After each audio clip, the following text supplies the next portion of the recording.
Ken, how are you doing? You ready? I'm ready, as ready as I'm gonna be. Thank you so much. Thank you so much for joining us tonight. Good evening, everyone. My name is Philip Chong, President and CEO of Quincy Asian Resources. We call ourselves QARI, QARI, the acronym.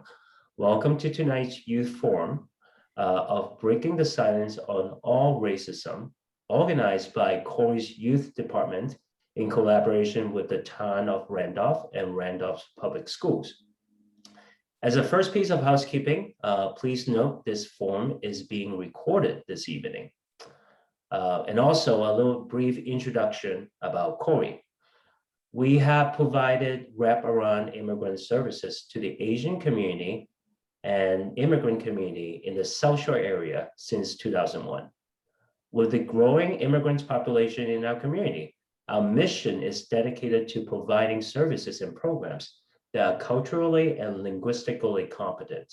We build trust with our client with an open door policy in which they can come to us with any questions and help.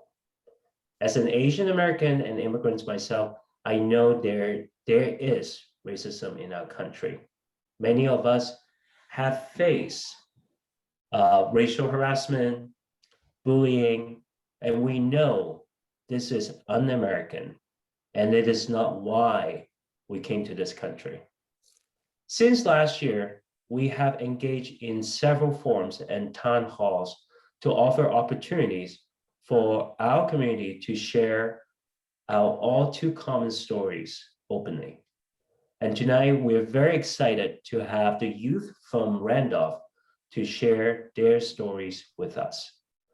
Before we start our program, we want to thank everyone, our all elected officials, and our interpreters for tonight, which is made possible by the support of Norfolk District Attorney Office, Michael Morrissey. So let me introduce our facilitator for tonight. Someone's very dear to me. I have known him for quite a while. He's definitely an innovator. He has great sense of humor. Randolph Town Councilor Ken Clifton also is our advisory member for Quincy Asian Resources.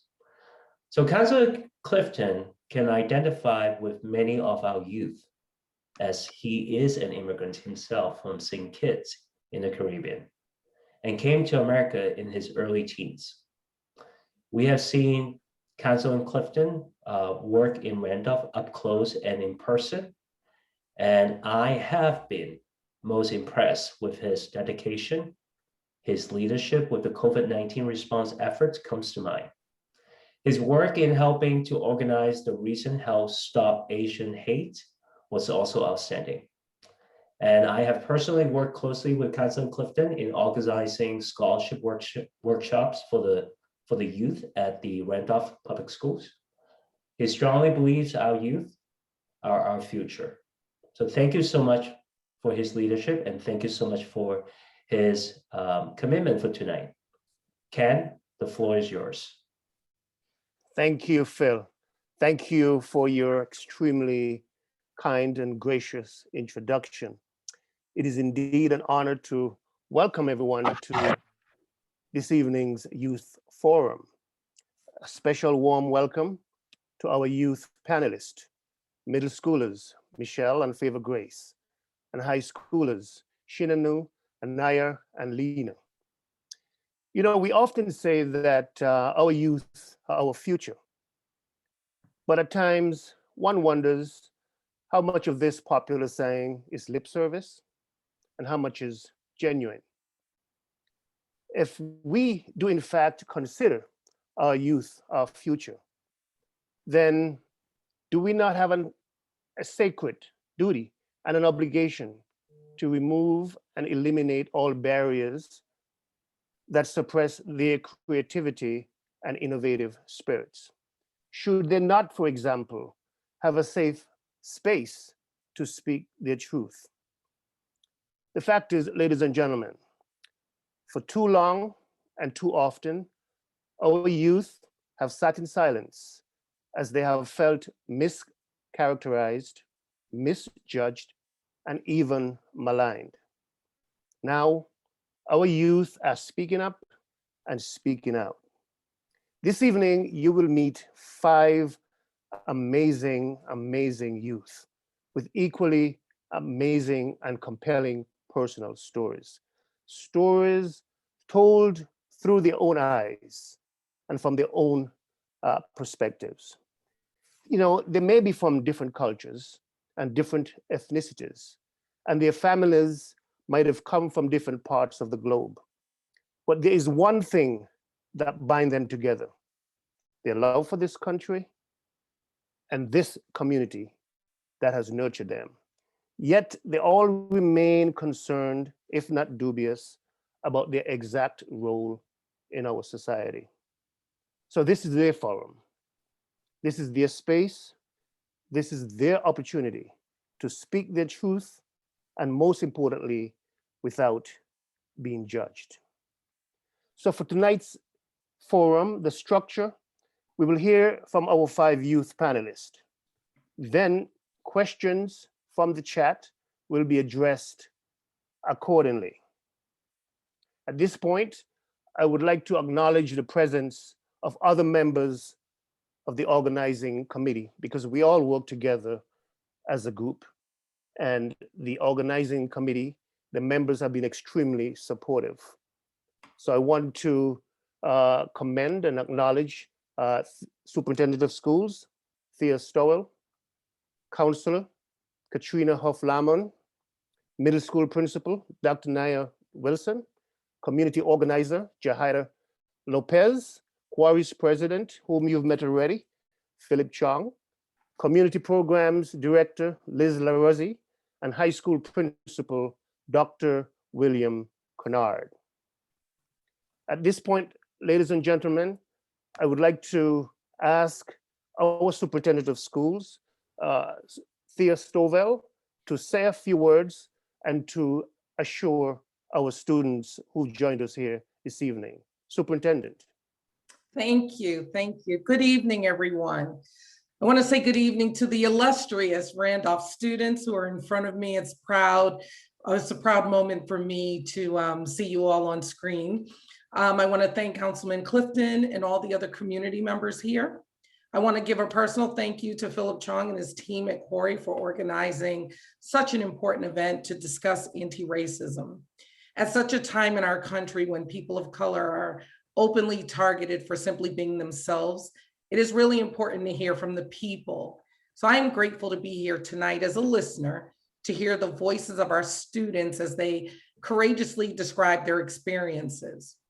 Various stereotypes perpetuate negative images or beliefs that some racial groups are less than, but we are all equally worthy despite what we may have heard or been told about ourselves.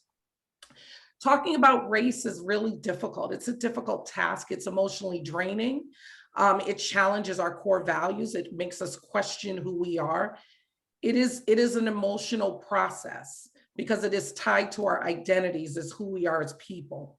So that my hope is by the end of this conversation, we all learn something new, and that we leave, better yet, with a new strategy or an action that we can do each and every day to proactively counteract the racism that exists in our schools, in our neighborhoods, and in our society. Booker T. Washington, an African-American educator, once said, "A lie doesn't become truth, wrong doesn't become right, and evil doesn't become good just because it's accepted by the majority." So tonight, let all of us actively listen as these brave students speak their truths about race and their place in our society. Thank you. Thank you, Superintendent. As the Superintendent said, tonight is all about our youth and their stories, told from their very unique perspectives and through their own eyes, as said before. So the first speaker, the first student this evening is Chinanu Okoli.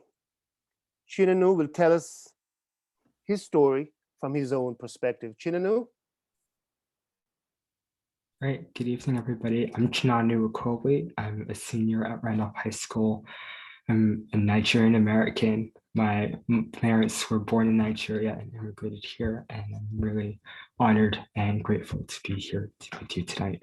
So my story is essentially going to revolve around implicit bias and the way in which our thoughts and our behaviors and our emotions are kind of wrapped around things that we may not be actually thinking about actively, but are encouraging us to not necessarily think about things in the way that perhaps they should be, or perhaps in a way that is harmful to us. So I'm going to talk about a story that happened, an incident that happened a few years ago. For some of you who were at the high school, you may remember this. For some of you who weren't there, you may not remember this. So this may be triggering for a few of you, but I hope that as I tell it, the points that I'm trying to make come through and that you understand it. So this happened towards the beginning of my sophomore year of high school. And it was at the end of the day, end of the school day, and there was a fight that happened outside. And, it's high school, fights often happen. They're unfortunate when they happen, but they will happen. They happen at every school. So there were these two boys who got into an argument, and there's just a huge crowd of people around them. And then these were two Black boys who were fighting, and then there's a white police officer who's trying to get in there, along with administrators and other teachers who were trying to break it up. And what happened was that this officer ended up on the ground. Some people are saying he fell to the ground. Some people are saying he got pushed to the ground. He ended up on the ground and sustained some type of injury. And then essentially where I'm going with this is that there is a 16-second clip of this fight posted online. So, right, 16 seconds, you don't know the full story, you don't know what happened, you're just seeing that impact moment, that little thing that's just like, this is the thing you need to pay attention to without anything else, any context. This one particular clip that was 16 seconds got over 78,000 views on social media, on Facebook. And along with all of those views came a barrage of comments and a barrage of feedback from people who were in our community, people who were not from our community, people who just were making judgments. And some of those comments were hateful and vile and very disrespectful. And I have actually a few of them. I don't think I'm going to share them, but they said things like the fact that there's a lack of respect for authority, that they're loose cannons, that they need to be expelled, that they need to be locked up, that they're hoodlums. And I guess one of the most notable ones was this thing about having a lynch mob for them. Again, we don't know the full story, but we have all of these comments here. And then I think it was the next day or the day after, you have a local news station here conducting interviews in the parking lot for students. And then the next thing I know, I see us on every news station here online and on the air. So again, we got that feedback. We get people saying, what is this? And the reason I tell this story is because this is something that we still see today in our community. We still see people making judgments on our community without being in it. We still see, it was a few weeks ago, I saw somebody saying, like, Randolph is the new Brockton. And that's just offensive to both towns, because, you're making a judgment without knowing the people in there, without acknowledging the fact that this is something that is comparable to other places that around here. In majority white communities, there are fights that happen, there are incidents that happen, there is things like that, but you never hear it there. And then additionally,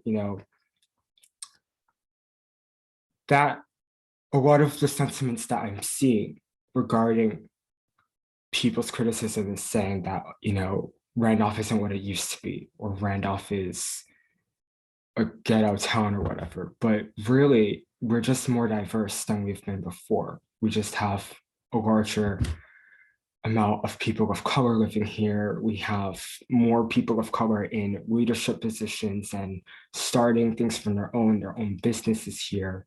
And, to kind of wrap it all around, a lot of what I've seen with the mostly marginalized communities here, with Brockton, Randolph, Roxbury, Mattapan, Dorchester, is that, in the media, in the local news coverage here, we get really, I don't want to say slandered, but we don't get covered fairly.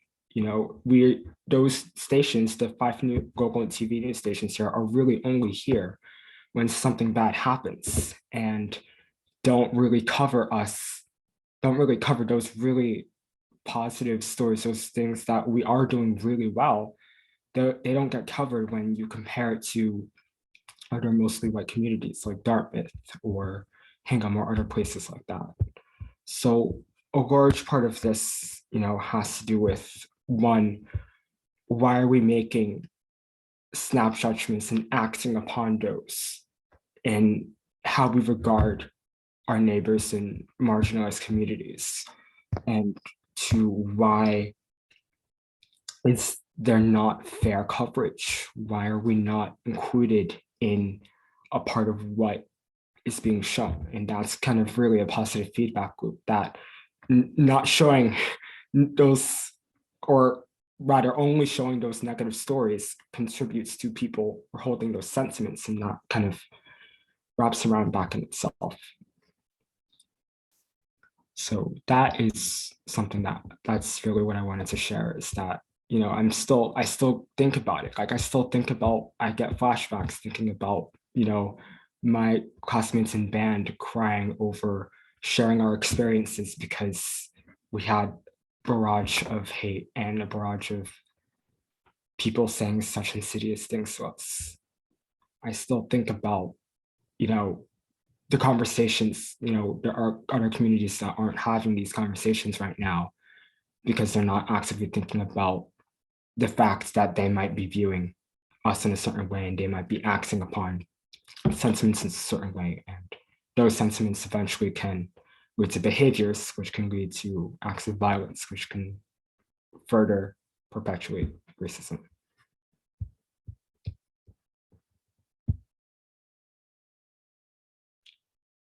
Mr. Clifton, I can't hear you. You're on mute.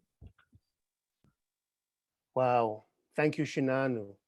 Thank you for such a remarkable story. And you know what? I remember that story vividly. I think it was about 3 years ago. And I was so moved by that story that I actually penned an article for the newspaper, because I was so disturbed by how our students were basically maligned. So I remember the story very well. But Shinano, it seems that it has really stayed with you over the years, because I realize that you're recalling that story as if it just happened yesterday. Can you clarify further why it has stayed with you and why you're so clear-eyed and vivid about its occurrence? Sure. So I think one of the reasons that it stayed with me is that I think that was really one of the first times that I kind of seen the way in which other people kind of perceive our community, both as a diverse community and as an underserved community, if you will. That being a sophomore in high school, you're concerned about doing the work and extracurriculars and your friends and stuff like that. But then when that happened, it was kind of like, well, like this is actually real. And then this is like, you start comparing, like, my community to other ones. And then, as I kind of started navigating and kind of going towards this field of journalism in a way, I started picking up on the ways in which our communities of color, our marginalized communities are covered. And, really, like, they're not covered fairly, and they're not given an opportunity to just say, like, wait a minute, there's more to the story that's happening. Like, I remember, like, that day, I I was making a couple Facebook comments saying like, hey, we don't know the full story. You know, why are we getting riled up on something? This is only 16 seconds long, you know, but like, what if that happens again? You know, what if that happens to another town that has a larger amount of people of color living there and going to school there and working there? You know, I think about just how we are treating those people and how we are actually sticking up for them instead of just, you know, talking about them, because I see that sentiment still there in some of the people in our town and some of the people in neighboring communities. I see there's just like a sort of aggression or sort of resentment, but I don't think that that is necessarily, you know, fair. I guess I keep saying the word fair, but you know, it's the same point. So what message would you want to be left with your audience this evening? I think I would want us to understand the roots of, I guess, maybe not necessarily emotion. I will say emotions. I think I will say emotions because I think that, you know, like I said before, the emotions kind of formed behaviors, and those behaviors go into different things. You know, like why do we feel this way about a certain thing? If we're reading a news article on a shooting that happened in Roxbury, is that the only thing that's going to happen? Is that the only thing that we need to know about Roxbury? You know, if there's something going on, like to kind of challenge ourselves and think like, what is the full story? Why am I thinking about it this way? Who can I talk to for more information? How can I help these people? You know, if you see something going on that's impactful or that's hurting them, you know, like, I guess rather than kind of going off in the Facebook comments, you know, like, what can we do to make sure that something like this doesn't happen? Or what can we do to make sure that, you know, the students are okay? Because, you know, like for teenagers, you know, we don't need like hateful comments. We need to be safe. We need to be validated. We need to learn, you know. So to really just understand why we are feeling the way we're feeling and how can we actually help contribute to a conversation that's healthy for all of us. Wow. Well, thank you. Thank you for your passion. And thank you for your courage. Thank you so much. The next speaker, ladies and gentlemen, is Anaya Augustine. And Ayana, what story would you like to share with us this evening? Hello, my name is Anaya Augustine. I'm a senior from Randolph High. I am 18 years old, and I would love to share my daily perspective when going to Randolph High. So I've noticed like a couple things in Randolph High, especially for the minorities. And just to get specific, the ones who just like came here, you know, when English isn't their first language, they tend to hang around each other through racial or ethnic groups. And I feel like this sucks, honestly, because when groups like that form, I honestly feel like as if they're so comfortable with each other and their cultures that they would not want to like open hands or join other cultures, you know? And I feel like it would lead to stereotypes, of course, and racial jokes, you know, and ignorance that just comes in circles and circles. And as diverse as Randolph is, for my like friend group personally, I've Shinanu, hello, Michelle. I feel like my group is very diverse because not only do we get each other in like a friendship level, we get each other in a culture level. Like we're able to like communicate with each other through like, for example, we were having like a conversation not too long ago about like superstitions. If you remember Nanu in French class, we would talk about like food. Like I've tried banh mi, I've tried jollof rice, and I feel like, you know, when groups like those are not like my friend groups, it's like, it's saddening because they would not experience that kind of experience that we have. And I feel like it's easier to learn to accept other groups while we're younger. But now, like we're older, people will continue on with high school that way and probably leave looking for people that are similar to one another and not like differences and share each other's cultural differences. Mm, And Thank that's you. just my story. Thank you. Thank you. Thank you for your equally remarkable story. Now, speak to us. Tell us something. You seem to have some slight challenges when certain groups only interact with themselves.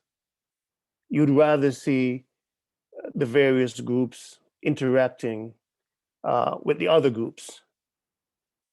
Can you speak to us a little more about that? What do you think is gained from interacting with different groups, or what might be lost by not doing it?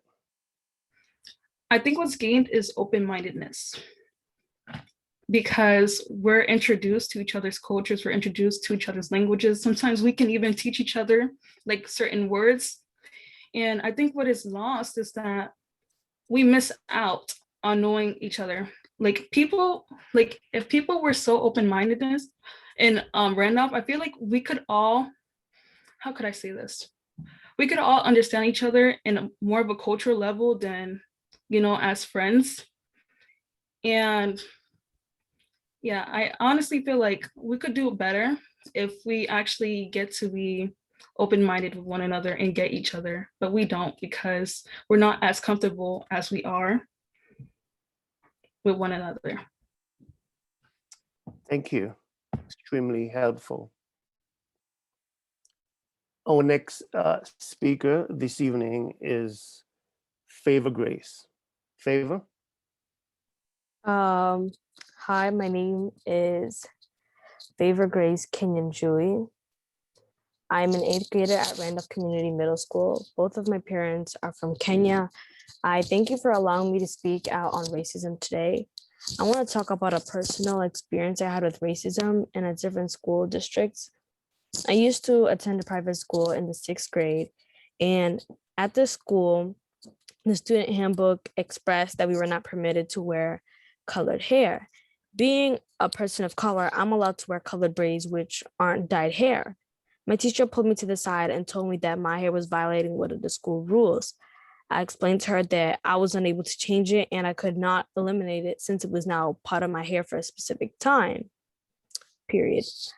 My principal walks by and I conversed with her about this and she said the same thing and I explained to her the same thing, that I can't eliminate it.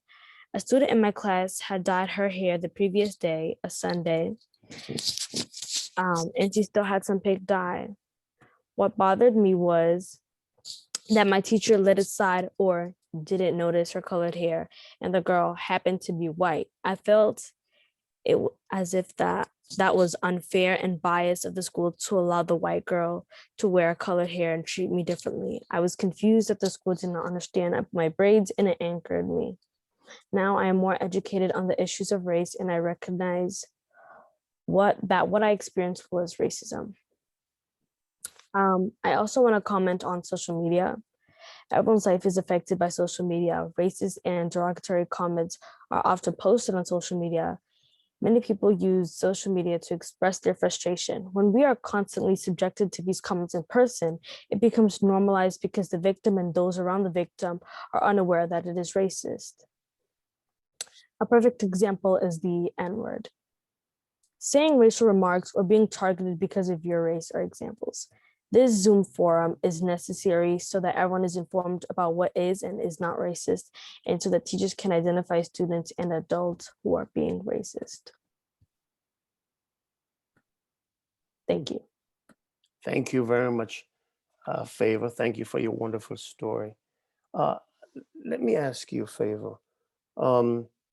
You seem to have been concerned that the teacher wanted to restrict how you should have your hair, while at the same time, others appear to have been free to do essentially whatever they wanted to do with their hair.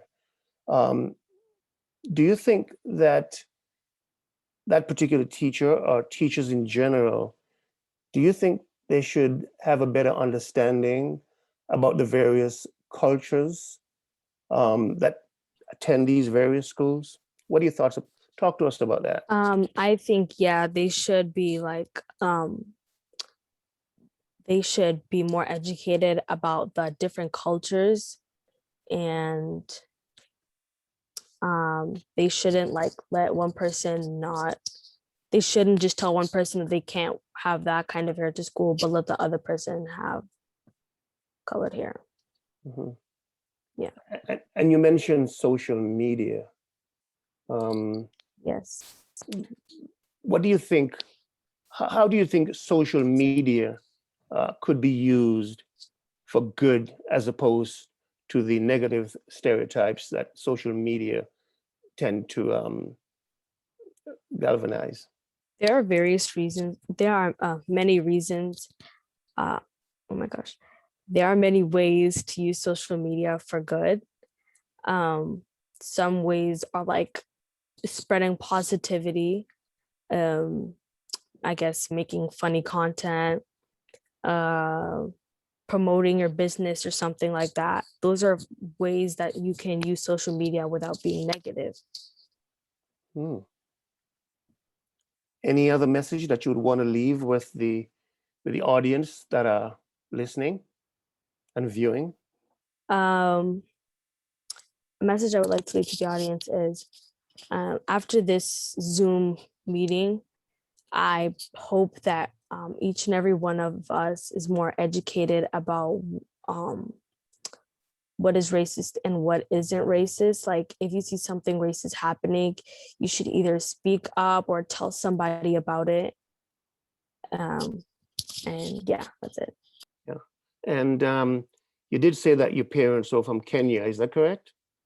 Yes. Yeah. Now, is there any other famous American whose parents were from Kenya? Can you think of any? Real famous? I want to say Lupita. Okay, okay. See, I would have said President Obama, but Yeah, I know. I guess Yeah. they're both equally famous, huh? Mhm. Yeah. Okay, thank you. Thank you, Favor. Thank you for your wonderful story. You're welcome. The next speaker this evening is Lena Nguyen. Lena, can you tell us about your story this evening?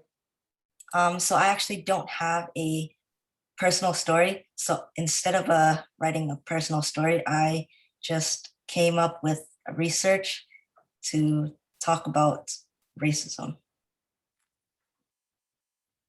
Please. Hi, my name is Lena Nguyen. I'm an 8th grader at Randolph Community Middle School. I am second generation Vietnamese. Thank you for inviting me to speak out on racism. Today, I'd like to speak about the Asian experience with racism. Nearly 3,800 incidents have been reported over the course of the year during the pandemic. Many Asian people are afraid.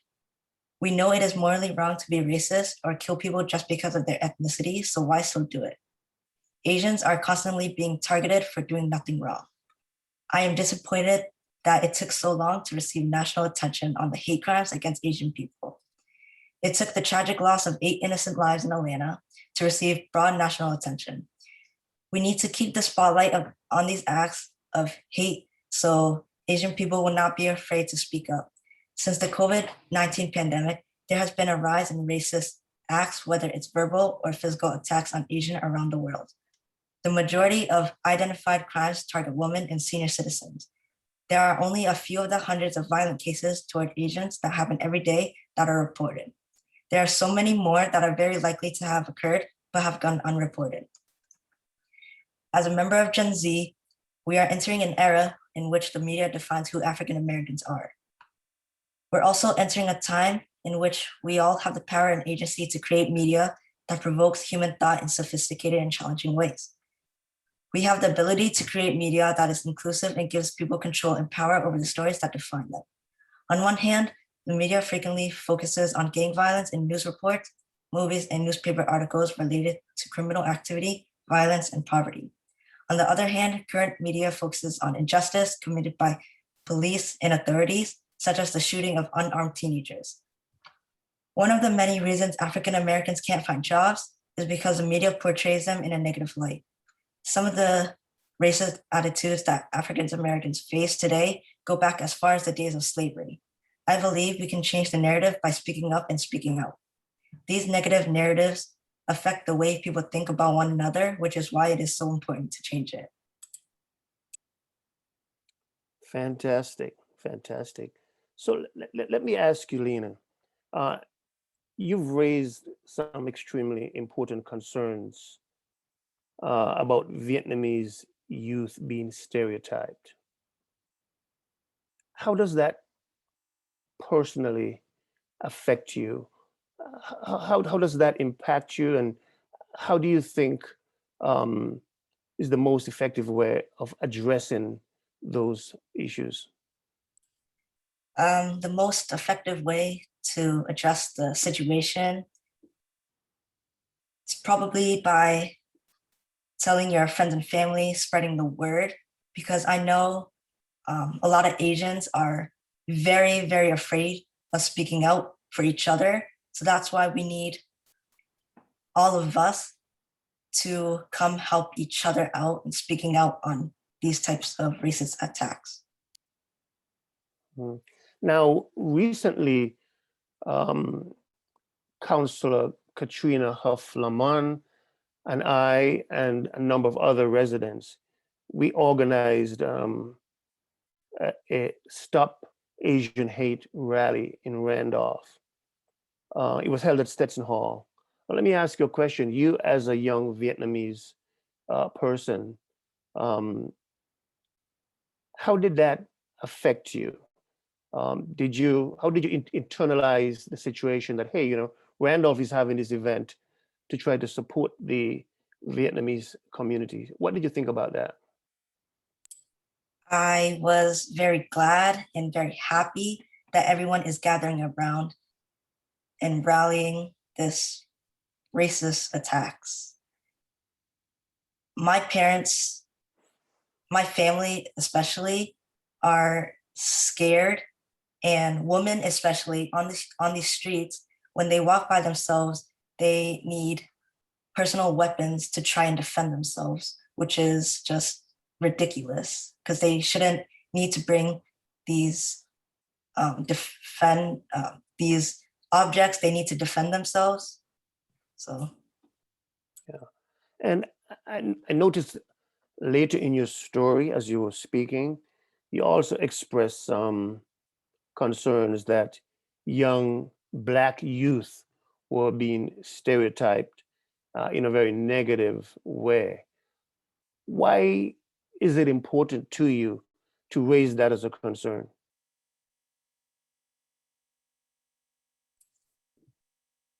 can you repeat that question one more Yeah. time? Yeah, I noticed that you mentioned that young Black youth were being stereotyped in a very negative way, and you apparently you don't like the idea. So I'm just wondering, why is it important to you that young Black youth are not stereotyped that way? Well, some of my friends I know have been through racist attacks, and it makes me mad. So I really want to address this. I want to address this to people to be aware of this racist attacks. Good. So you refuse to remain silent if your friends are being attacked, which is what you're saying to some extent. Correct. Which is quite admirable. Keep it going. Thanks for your remarkable experience. Okay. Our final speaker this evening is Michelle Lopez. Michelle, what story do you have for us this evening? Hi, my name is Michelle Lopez and I go to Randolph High School and I'm in 12th grade. Sorry, I'm nervous. Okay. I was born here in Randolph, and a few things about me. What I like to do in my free time is work. I need money to go to college and I actually enjoy my job. So yeah. And My story focuses on an experience I had in Boston. So I got up, it was like any normal day that you would think of. And I was walking in Boston, where, you know, it's usually known for being one of the most diverse places in Massachusetts. So some people think you're not going to really experience much there in regards to racism, but um the fear, just talking about this gets me going. I remember as I was walking, I ended up getting spitted on by a man who was saying a lot of racial slurs at me. And it took a lot to stand there and stay quiet for fear of what was going to happen or not knowing what to do. And this was happening in broad daylight, where you would expect no one's going to do anything, no one's going to say anything. And it was in public as well. So to experience something like that was a bit nerve wracking. It was really nerve wracking because it's like you think you're safe, and then in reality you're not. You know, you living in this diverse community, growing up in Randolph, I had never experienced anything like that at all. And then you think you're not going to experience anything like that, but then when you get up and you go out into the real world, you suddenly realize, hey, this is a thing that exists no matter where you are. This is something that you're going to have to prepare yourself for the future. And I just wanted to mention that growing up mixed, because I'm actually half Hispanic and half Asian. My mother's from the Philippines and my father is from Peru. It can get a little confusing at times as well in regards to identity. Knowing that you have this place in this world, growing up with two clashing cultures, it's like you have to deal with two stereotypes in one identity, in one of yourself. So it's a big struggle dealing with both sides of the spectrum of racism. And yeah, that's my story. Yeah, wow. Thank you for your remarkable story.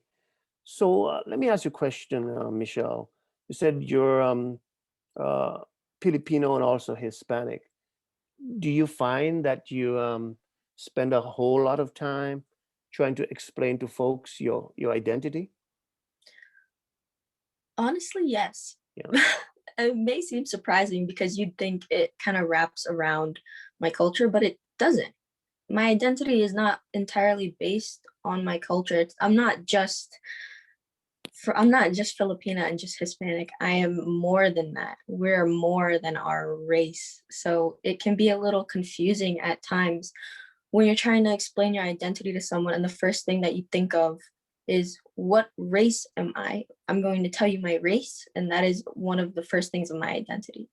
I think the culture that each individual has plays a big part in making and shaping your identity, but that's not only who we are. There's more to story. There's a bigger story to each individual. There's a bigger story to each person. Everyone has had different experiences. So yeah, I would say it is difficult and it is confusing when talking about explaining my identity with being a mixed race.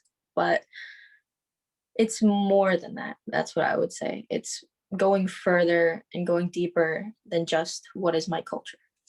Oh, very good. Now, you spoke about how diverse the Boston area is, and with folks from all over, many races, religions, and so on. But you still seem to be a little disappointed that racism still exists within such a diverse community. Can you speak to us a little bit more about that? Yeah, of course. For one thing, I can definitely agree with you. It is very disappointing to see that that does exist in such diverse communities. I'd like to bring up Shananu's previous point on how he mentioned a lot of the online hate that we were receiving as a whole. And I also think it kind of has to do with a lot of the racism that you see mainly happens online because of the anonymity okay? The anonymity is there, and you can hide behind that protection, hide behind that screen, and you can share any kind of thoughts or opinions you want. And I think it's starting to get really toxic, in my opinion. It's starting to get very toxic at this point in time, because everyone is diverse, yes, like everyone, I don't know how to explain this properly. I'm getting a little nervous, Okay. but All right, you're doing well. thank you. I would like to go back to that question. I would like to mention that it is very disappointing, but I think one thing I'd like everyone to remember who's attending this meeting is that, yes, we are a diverse community, but that doesn't mean that racism doesn't exist here. Okay, that doesn't mean that we're going to ignore it, or we're gonna lower the standards of what we consider racist and what isn't. And that's why I think a lot of what is being mentioned is very important, especially Favor. You mentioned acknowledging that it's there, and I completely agree with you. We still do have work to do. I saw that in chat. We still do have work to do. I think we've come a long way. We have come a long way, but there's still things that could be done to improve our social setting. There are still things to be done to improve not only our community, but ourselves as individuals. And that's why I would like to thank everyone for attending, because you are improving yourself as an individual just by being here. So thank you. Yeah. Thank you for such a remarkable story.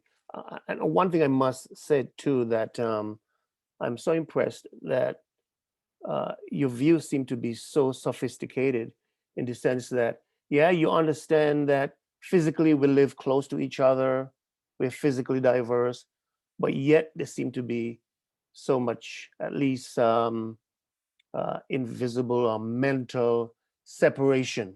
Even though physically we are together, there still seem to be that separation. And I'm very impressed that you spoke so eloquent to that very important point, because some people think that, you know, there are lots of us living on the block, so there's no discrimination and so on. So thank you for bringing that to our attention. What I want to do now is I want to go back and I want to ask all of the panelists. You know, you've spoken very eloquently about your own stories, and you've spoken about other institutions. But one of the questions that I would like to put forward that was received on chat was, how do you think your own school can better promote inclusion and try to eradicate the racism that might exist within your various schools? I will start with you, Shinadu. I think one of the things that we've kind of done, and something that I think really helps me is like give us a chance to speak. I mean, like right now, I mean, this is one, but you know, like not just, I guess, when these incidents happen, but like, you know, like I think hearing how students feel about it is important, or like at least like checking in and saying like, you know, like, because racism, any ism really is a systemic issue. You know, it can't just go away with like a conversation. It can't just go away within a conversation. It can't just go away with that, you know, just like, you know. But I think trying to kind of have it, I guess what I mean to say, you know, is that let it be a part of our work as students, I guess. You know, like I think about it like, you know, Black history isn't a huge part of the curriculum. Ableism isn't a huge part of the curriculum, or disability justice rather. You know, I think there's a lot that just even in academics alone that we can include, that we can try to push more, and that I guess would allow us to kind of be more aware and more kind of deliberate and conscious of our decision making and our thinking, but also I think just having conversations to start, you know, to start just understanding like, why are we thinking this way? How do we feel about this? Why do we feel about this way? What can we do about this, really? You know, because I think a lot of times, even in that question, you know, we can be kind of reactionary, but kind of rather thinking proactively, because, you know, I think, yeah, again, like us being a diverse town, like really is a huge advantage, but like the other people say here, like, you know, it doesn't stop racism from happening here, and it doesn't stop those sentiments and that implicit bias from coming up. So I think just actively learning about one another and making that commitment to just talk about these things if they do happen, and to give us time to process it, you know, that can be really helpful. Thank you. Anaya, what do you think the schools can do to address racism and promote diversity and inclusion?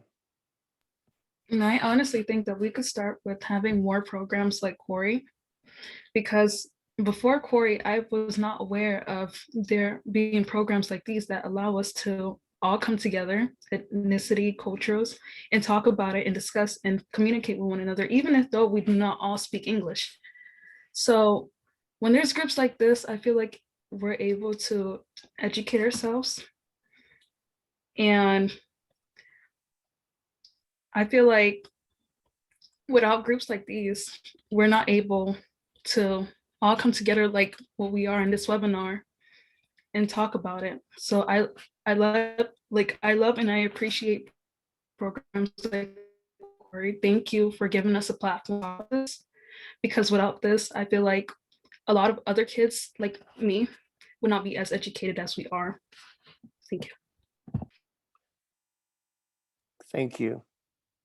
Favor Grace, what do you think the schools can do to address racism and increase diversity and inclusion? Okay, so basically, I like what Naya said. Like we should, like I didn't even know they had like groups or clubs that talk about things like this.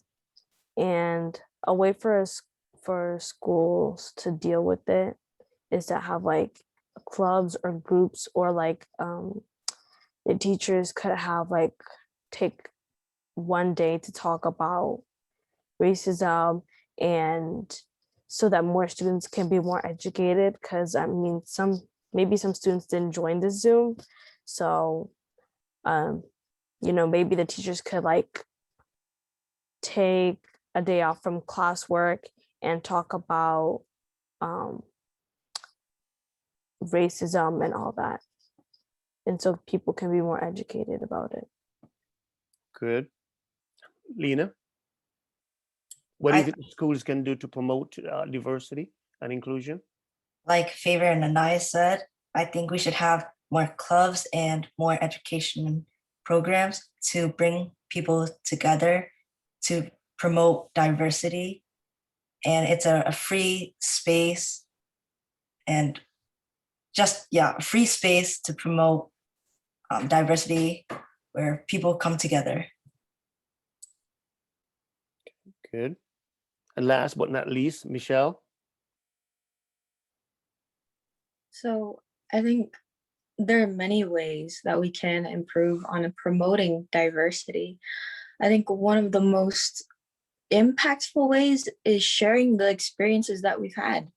For example, this forum right now, I believe this is also spreading awareness on the topic of racism and bringing racial justice to these situations.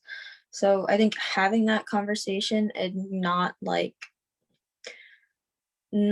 ignoring the problem that's there, because there are some people, for example, hearing the phrase, "I don't see color," that is not exactly something that, by not seeing color, you're not seeing the individual. You're not seeing who I am. You're not seeing who Shinanu is. You're not seeing who Lena is. You're not seeing who Favor is. And you're not seeing who Anaya is.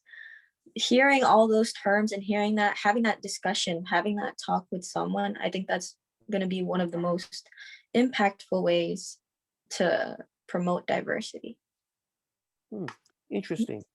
So, Shinadu, Michelle believes that she should be seen, and people should not be pretentious and say, "I don't see color."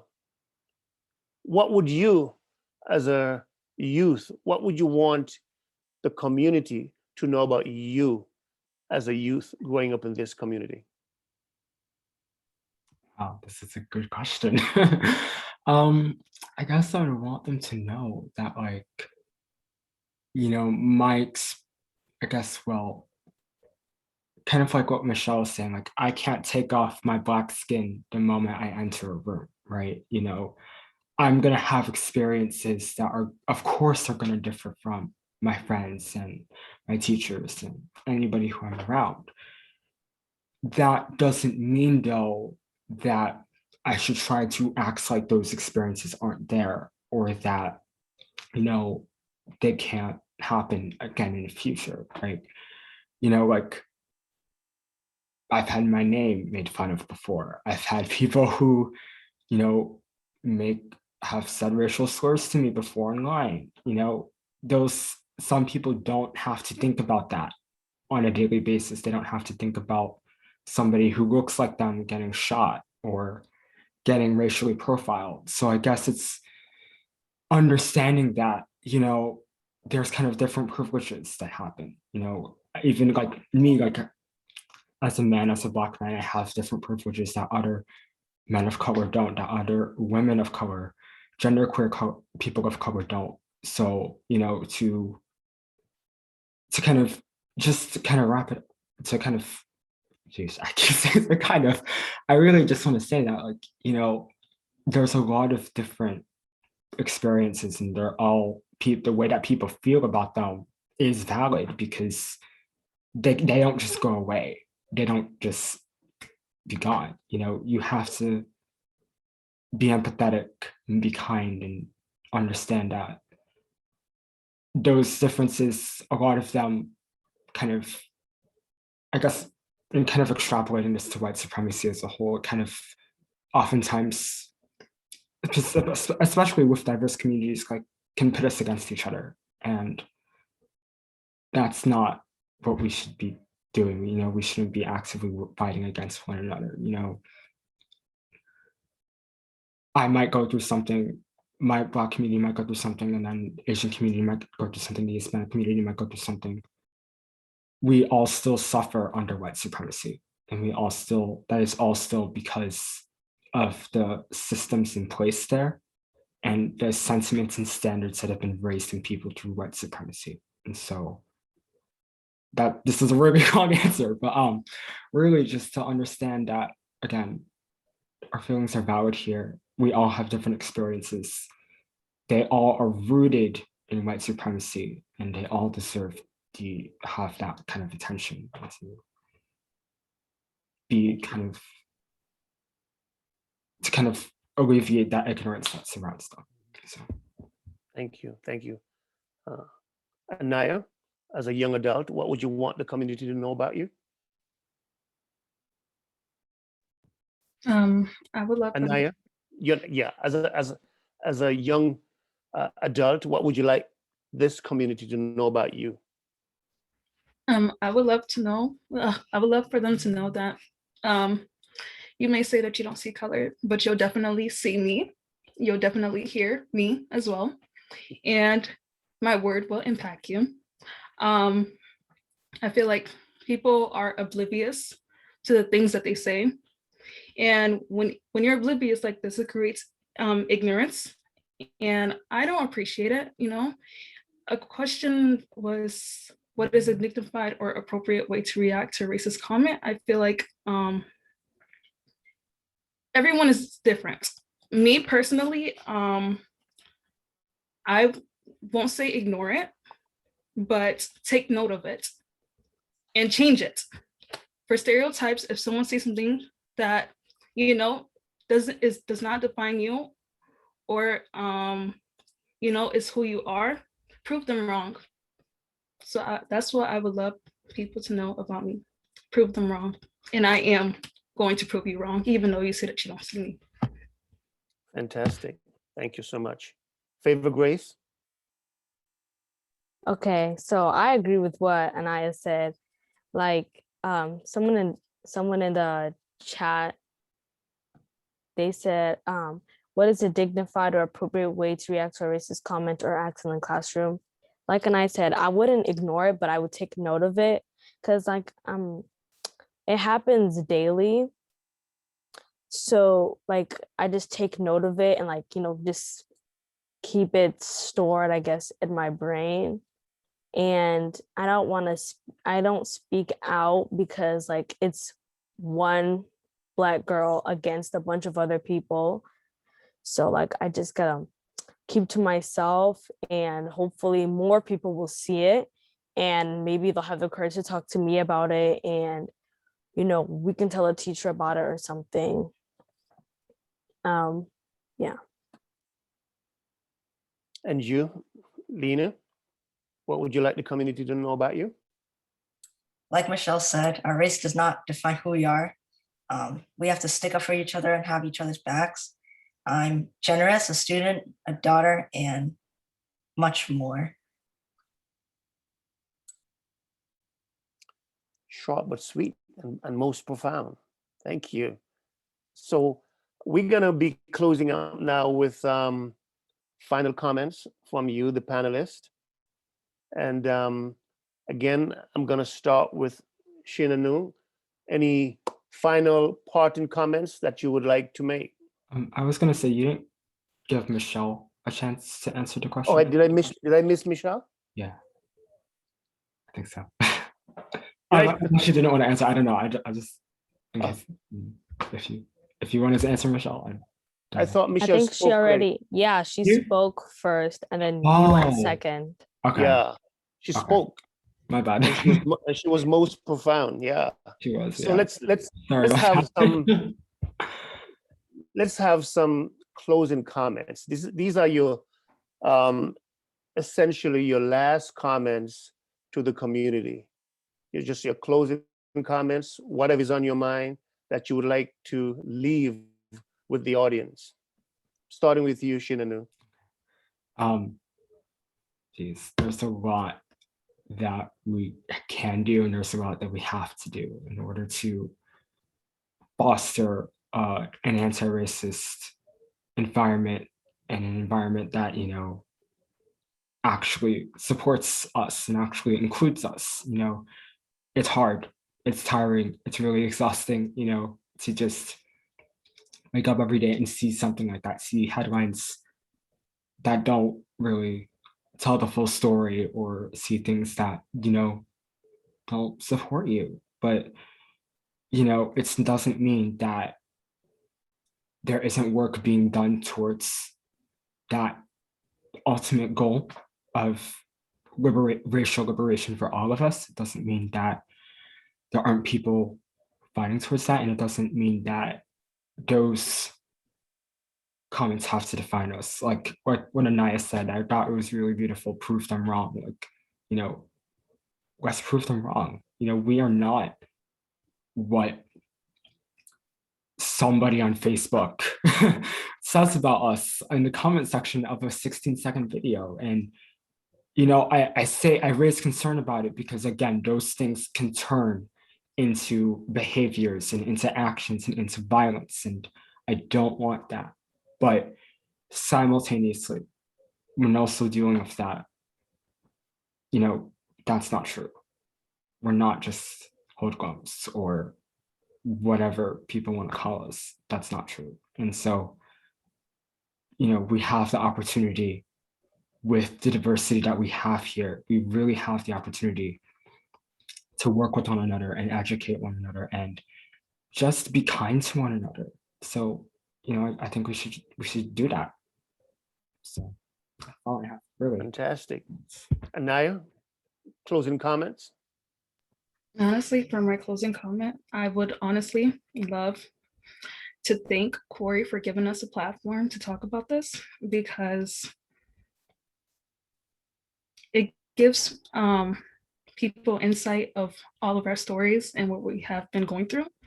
And I would also love to say Black Lives Matter, stop Asian hate, and I hope you guys the best. Thank you. Favor Grace. A closing comment I have is that I hope after this, like I think I've stated this before, but after this Zoom meeting, I hope people will be more careful with their words or actions and their behavior, and they'll be more respectful,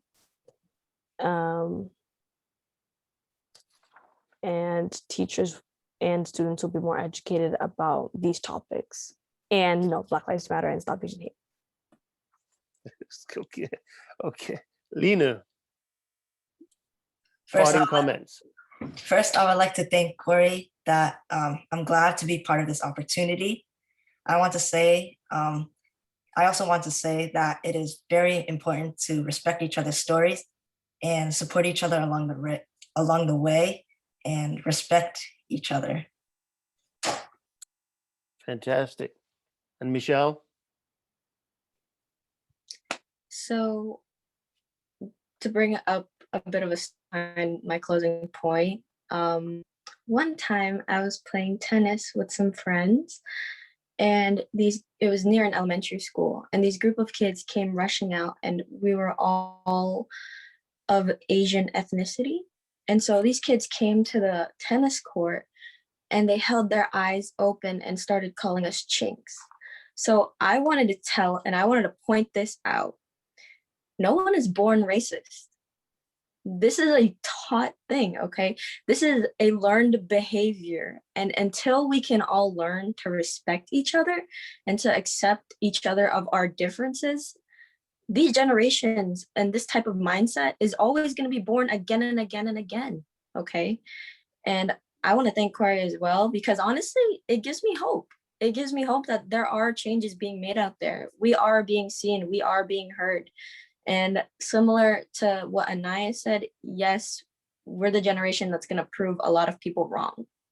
And I think that's a lot of power that has in that sentence. Thank you. Thank you. Thank you. Well, our students, our scholars, thank you very much. I don't know who could have listened to these stories and not be moved. I'm just so overwhelmed by the sheer passion, the eloquence, the perspective. And I really want to commend you and encourage you. This could be the start of a big thing. And that's why it was important for us to create this space for you as our youth leaders. So as you can see, ladies and gentlemen, they are fearless but kind, and they are decisive but with humility. That is very important. The strength of our society certainly emanates from our youth, who help to develop our community through their ideas and their innovative thoughts. To the world, these 5 youth may be just individuals, but to us, they are the world. And so I want to thank you. Thanks for listening. And I will now turn the program over to Philip Chong for some closing comments. Philip, the floor is yours. Thank you, Ken. Thank you. I'm definitely moved. I want to thank all of you. Quick thing I want to share with you. Our work is never easy. Ken knows, the superintendent knows, our team knows, and the principal knows. But I want to let you know, all the students and everyone here at the forum, we promise you, we will work relentlessly. We will make sure that we'll continue to support the students. You guys are our future and our fuel to motivate, to push us to keep going every single day. And for you, I know some of you going to the high school, some of you going to college, or whatever you're doing. You're going to have good days, you're going to have bad days. Remember this. When you have a bad days, go to your good supporting system. get help, get support. And make sure that, remember this, kindness. I think one thing that I learned from you guys tonight is how much kindness you guys have. And this is the country that I myself came to. I was like your age. I was 16 years old. Don't learn from me. I was a rebel. I came to this country 16 years old by myself. But what I have seen and what I have come across are the people with the kindness to me and the support they have given to me. So continue the good work you guys doing. I want to thank everybody. Paul has worked really hard with the youth, and I really appreciate that. Emily, thank you. Ken, all the principals and superintendents, I'm very touched. This is beautiful. Thank you so much for tonight. Thank you. Have a good night.